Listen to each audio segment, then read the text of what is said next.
MEd first semester के तालिब इल्म हैं, वो हैं उमर फारूक जिन्होंने स्पीच कंपटीशन में फर्स्ट पोजीशन हासिल किया था। मैं उनको दावत देता हूँ डाइस पे कि वो डाइस पे आएँ और अपनी स्पीच को उसी अंदाज में यहाँ पेश करें जिस अंदाज में इनको जज किया गया था उस वक्त और इन्होंने फर्स्ट पोजीशन हासिल किया था, और वक्त का भी ख्याल रखें। उमर फारूक। अस्सलामु अलैकुम व रहमतुल्लाहि व बरकातुहू। अल्हम्दुलिल्लाहि रब्बिल आलमीन वस्सलातु वस्सलामु अला अशरफिल अंबिया'i वल मुरसलीन, अम्मा बाद। जनाब सदर, मुश्फिक असतिज़ाए किराम, मुअज़्ज़ज़ सामिईन व सामिआत, इमामुल हिंद मौलाना अबुल कलाम आज़ाद की शख्सियत उन अबकरी शख्सियतों में से एक थे जिन्होंने हिंदुस्तानी तालीमी निज़ाम में वो कारहाए नुमाया खिदमत अंजाम दिए जिसे तारीख कभी फरामोश नहीं कर सकती। यही वजह है कि मुख्तलिफ लोगों ने मुख्तलिफ अंदाज में मौलाना की शख्सियत का एतराफ़ किया। हिंदुस्तान के पहले वजीर आजम पंडित जवाहरलाल नेहरू ने कहा था कि पहले वजीर तालीम की लासानी खिदमत को कभी फरामोश नहीं किया जा सकता। हजरत मोहानी ने बज़बाने हाल ये कह दिया था कि जब से देखी है अबुल कलाम की नज़्म हजरत में कुछ मजा न रहा। यही नहीं, अल्लामा शिबली निमानी ने कहा था कि तुम्हारा दिलो दिमाग अजाइबे रोजगार में से है, तुम्हें तो किसी इल्मी नुमाइशगाह में बतौरे अजूबा के पेश करना चाहिए। पैदा अबुल कलाम का सानी करेंगे क्या, पैदा अबुल कलाम का सानी करेंगे क्या, जिनके वतन में सानी गुलजार भी नहीं। मुहतरम सामीन, मौलाना अबुल कलाम आज़ाद पहले वजीर तालीम के साथ साथ 3 मरतबा वजारत तालीम के ओहदे से सरफराज किया गया। ये दरअसल मौलाना आज़ाद की तालीम इल्म व फन से गहरी वाबस्तगी का हुकूमत हिंद की तरफ से बहुत बड़ा एतराफ़ था। ये रुतबा बुलंद मिला जिसे मिल गया, ये रुतबा बुलंद मिला जिसे मिल गया, हर मुद्दई के वास्ते दारो रसन कहाँ। इसमें कोई शक नहीं कि आज़ादी के वक्त दम तोड़ती हुई हिंदुस्तानी तालीमी निज़ाम को मौलाना ने जिस तरह से नई जिंदगी बख्शी, नया रास्ता दिखाया, नई जहत और नया रुख दिया, वो मौलाना के आली दिमाग का ही नतीजा था। चुनांचे चंद सालों के अंदर हिंदुस्तानी तालीमी निज़ाम के ढांचे को ऐसे मजबूत और मुस्तहकम बना दिए कि आने वाले दिनों में आला तालीम के उन्हीं बुनियादों पर शीश महल खड़े किए जाने लगे, और आज तक वजारत तालीम उन्हीं की रोशनी में काम करती हुई आ रही है, जिसकी बुनियाद पर वतन अजीज साइंसी, सियासी, इक्तिसादी मैदानों में कामयाबियां हासिल कर रहा है और नई नई मिसालें कायम कर रहा है।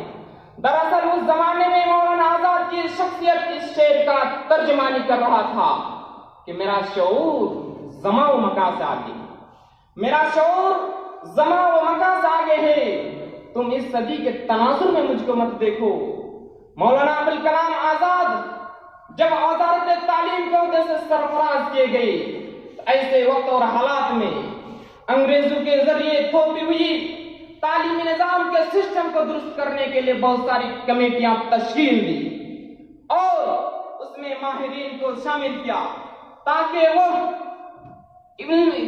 तालीम के कमी और खामियों का पता लगाकर उसको दूर करने के लिए मुख्तलिफ मशवरा दे और मियारे तालीम को खूब से खूब बुलंदतर करे। है जुस्तजू के खूब से खूब तर कहाँ, है जुस्तजू के खूब से खूब तर कहाँ, देखिए जाकर ठहरती है अब नजर कहाँ।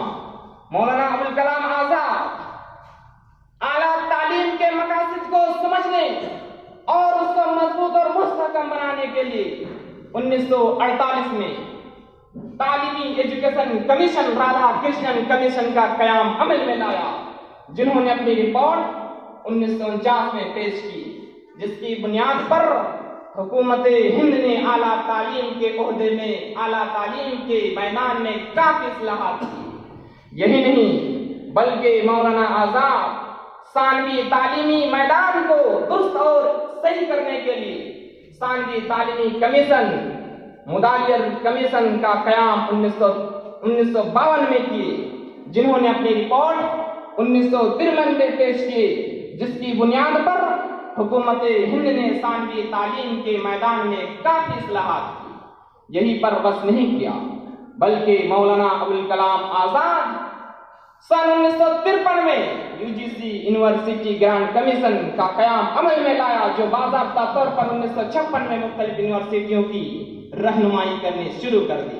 इसी पर इत्तेफा नहीं किया, बल्कि मौलाना अबुल कलाम आजाद मुख्तलिफ शहरों में IIT Indian institute of technology का कयाम अमल में लाया। इसी पर बस नहीं किया, बल्कि माजूर की तालीम के लिए खुसूसी तवज्जो दी। यही पर इत्तेफा नहीं किया, बल्कि नौजवानों के एहसासात और जज्बात का ख्याल रखते हुए मुख्तलिफ एकेडमियां, ललित कला एकेडमी, संगीत कला एकेडमी और साहित्य एकेडमी का कयाम अमल में लाया। यही नहीं बल्कि खवातीन के तालीम के सिलसिले में खुसूसी तवज्जो दी। लेकिन अफसोस के साथ ये कहना पड़ता कि आज कुछ फिरका परस्त अनासिर मौलाना आजाद की इन कारनामों को, इन खिदमात को फरामोश करने पे तुली हुई है। ऐसे वक्त और हालात में हम ये कहना चाहेंगे कि हम बोलते नहीं, इसका मतलब ये नहीं कि हमें बोलना नहीं आता। हम बोलते नहीं, इसका मतलब ये नहीं कि हमें बोलना नहीं आता, बल्कि हमारी हालत तो कुछ ऐसी ही हो गई कि जमाना बड़ी गौर से सुन रहा था, हम ही सो गए दास्ता कहते कहते। ऐसे वक्त और हालात में मैं यही कहना चाहूंगा कि हमें भी याद रखना, जब लिखना तारीखी गुलशन की, हमने भी जलाया है चमन में आशियां अपना।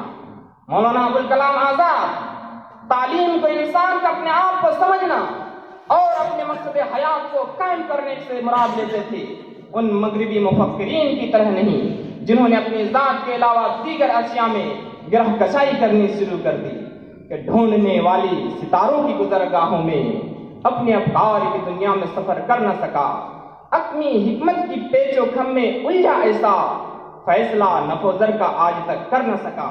यहीं से मैं अपनी बातों को खत्म करता हूँ। अस्सलाम वालेकुम।